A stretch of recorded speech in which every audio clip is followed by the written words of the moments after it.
میرا نام خیرت تھا۔ میں 22 سال کی تھی جب میری شادی ایک امیر خاندان میں ہو گئی تھی۔ میری شادی بھی عجیب تھی۔ جب سسرال بیاہ کر گئی تو ساس اور نندوں کے جرمٹ سے پالا پڑا۔ میری 7 نندیں تھیں اور ساتوں کی ساتوں غیر شدہ کنواری تھیں۔ ان کو دیکھ کر ہی میں گھبرا گئی تھی۔ شادی والے دن تو انہوں نے میرے ساتھ مل کر خوب رسمیں کیں۔ مجھے پہلے تو یہ بہت اچھا لگا، پھر میں یہ سوچنے لگ گئی کہ یہ تو سب شادی کے دن ہوتا ہے۔ اس کے بعد نندیں اور ساس مل کر لڑکی کا جینا حرام کر دیتی ہیں، اور ایسا ہی ہوا۔ میری شادی والے دن بھی ان لوگوں نے مجھ سے بہت زیادہ سوالات کیے، پر میری ایک ناند ایسی تھی جس نے مجھ سے کوئی بات نہیں کی۔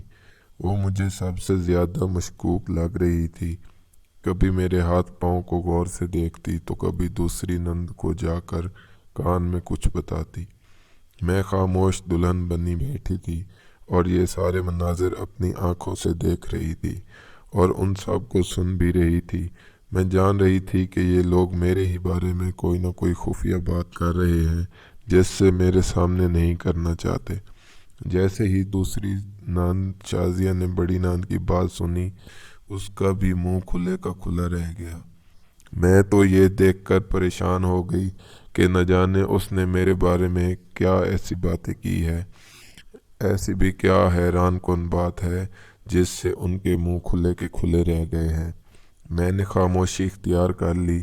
میرا اس گھر میں پہلا دن تھا، میں کیسے ان سے بے تکلف ہو کر بات کرتی۔ جلد ہی نندوں کا جرمٹ ختم ہو گیا۔ مجھے کسی لال گٹھڑی کی طرح سجا کر شوہر کے کمرے میں پہنچا دیا گیا۔ میرا دل بڑی زور زور سے دھڑک رہا تھا۔ آج تک میں نے کسی لڑکے سے بات نہیں کی تھی۔ میری شادی ہوئی تو میں ایک شخص کی ملکیت بن گئی۔ اب میرے دل میں اس کے بارے میں ہزاروں سوال تھے کہ ایسا دکھتا ہوگا، بات کیسے کرے گا، کیا میں اسے پسند بھی آؤں گی یا نہیں، کہیں وہ مجھے ٹھکرا نہ دے، میں کہاں جاؤں گی۔ میری ماں باپ نے تو بڑے ارمانوں سے میری شادی کی ہے۔ بہرحال کافی دیر ہو گئی تھی، تقریباً آدھا گھنٹہ گزرا تو بیٹھ بیٹھ کر میری کمر اکڑ چکی تھی۔ میں نے سوچا کہ گھونگھٹ اٹھا کر خود ہی اپنا میک اپ وغیرہ صاف کر کے سونے کی تیاری کروں، پر اسی وقت کمرے کا دروازہ کھلا۔ ایک آدمی دندناتا ہوا میرے کمرے میں داخل ہوا۔ اس نے کمرے کا دروازہ بند کیا۔ اس کے انداز سے لگتا نہیں تھا کہ یہ میرا شوہر ہے۔ انتہائی بدتمیز قسم کا انسان لگ رہا تھا۔ پھر اس نے آتے ہی پاگلوں کی طرح اپنے کالر سے ٹائی اتاری اور اسے بیڈ پر پھینک کر واش روم کی طرف چل دیا۔ اس کے لہجے اور اس کے حلیے سے لگ رہا تھا کہ وہ شدید غصے میں ہے۔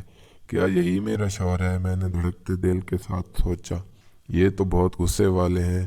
میرے دل سے آواز آئی، پر اب یہی میرا مقدر ہے۔ میں نے خود کو سمجھانا چاہا۔ 5 منٹ بعد کھڑاک سے واش روم کا دروازہ کھلا اور وہ شخص نمودار ہوا، پر مجھے اس کو دیکھنے کی ہمت نہیں ہوئی۔ میں سر جھکائے بیٹھی رہی۔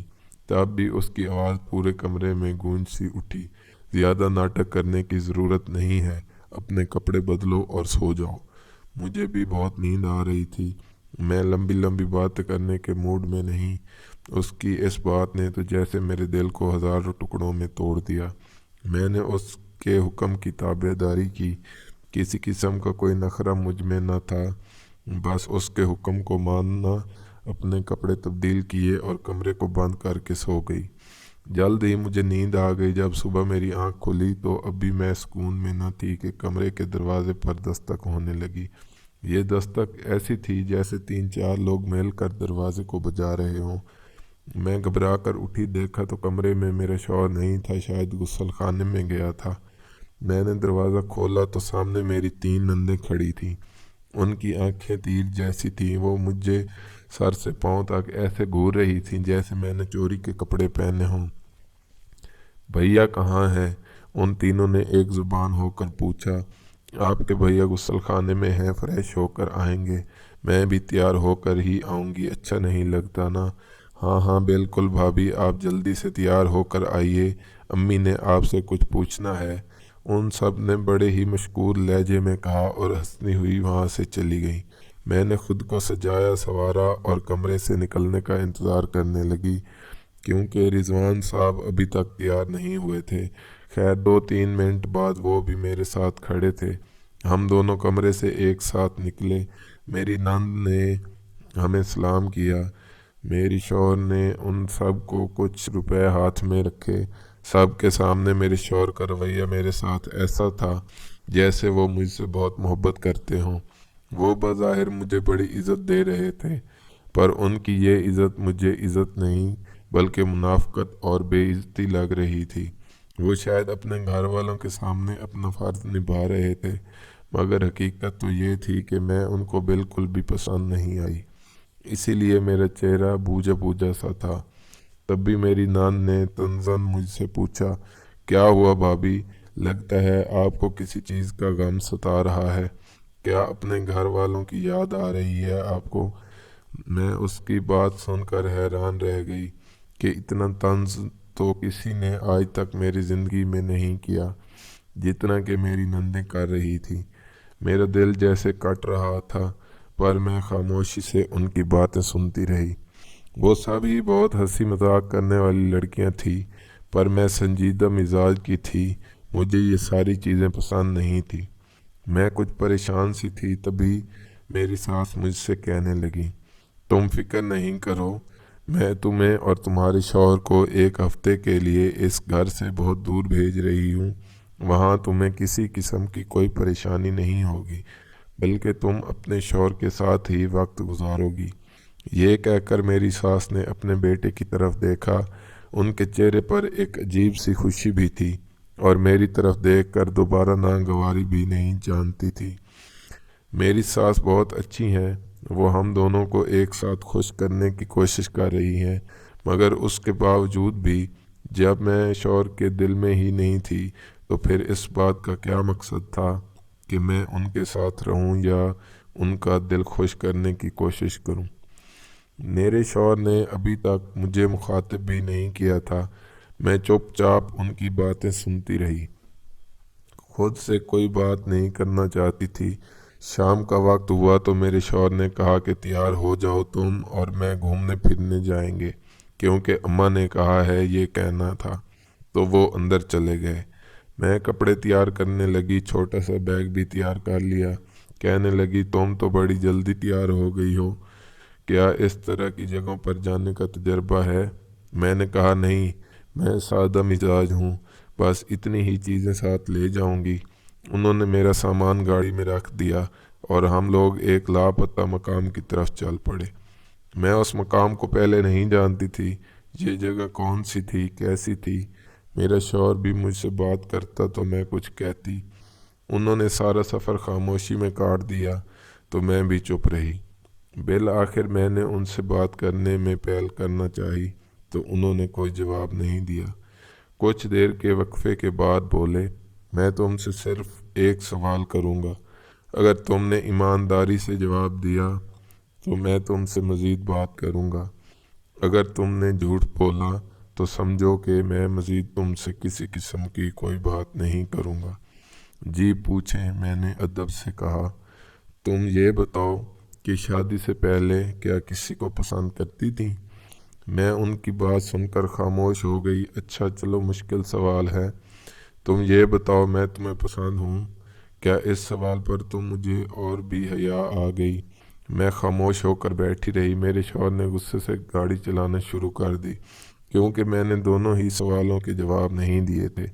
ایک سوال میں حجاب معنی تھا اور دوسرے سوال کا مجھے مقصد نہیں سمجھ آ رہا تھا، اور میں ان کو جواب دینا نہیں چاہتی تھی۔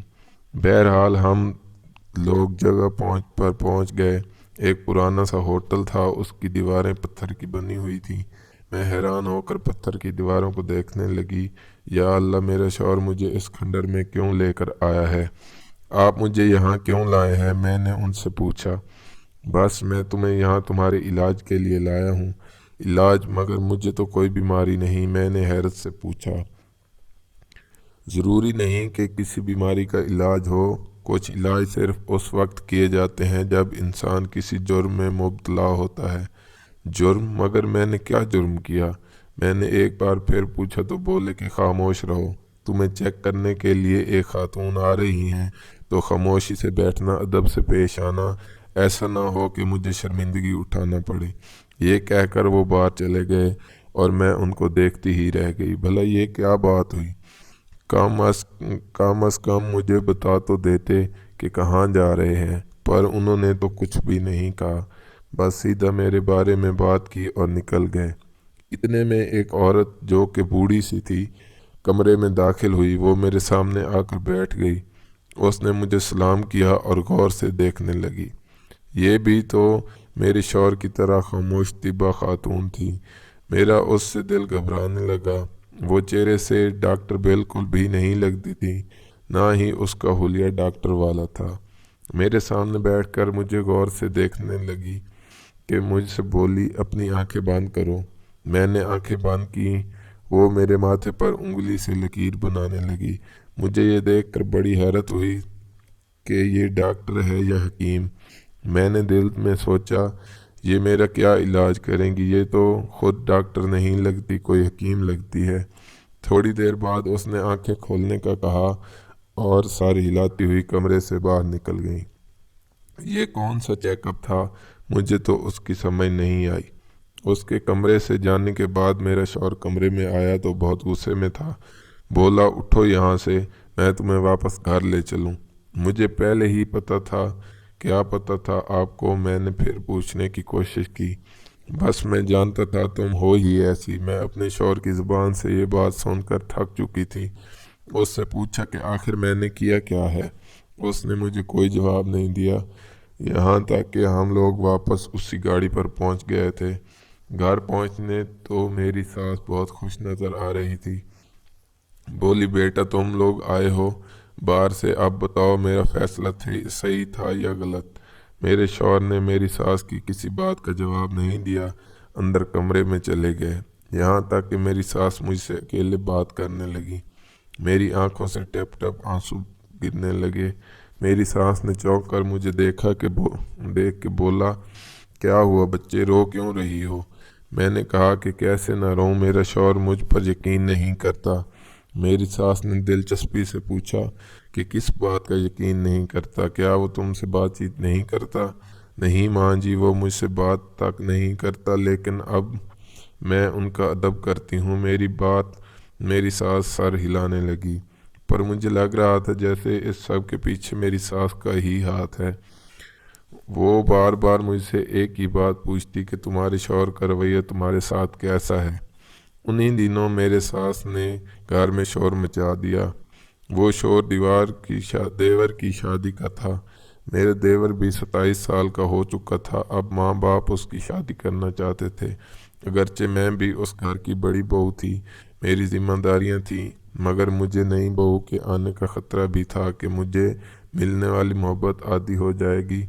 بھلے اس گھر میں میری کوئی خاص جگہ نہیں تھی، پر میں جانتی تھی کہ دوسری بہو آ جانے سے کیا ہوگا، سو میں خاموش اس کے آنے کا انتظار کر رہی تھی۔ شادی میرے دیور کی دھوم دھام سے کرائی گئی۔ میری ساس نے بہت خوشی منائی۔ ان کا آخری بیٹا تھا جس کی شادی ہونا تھی۔ بیٹے 2 ہی تھے، اس کے بعد 2 بیٹیوں کی باری آنا تھی۔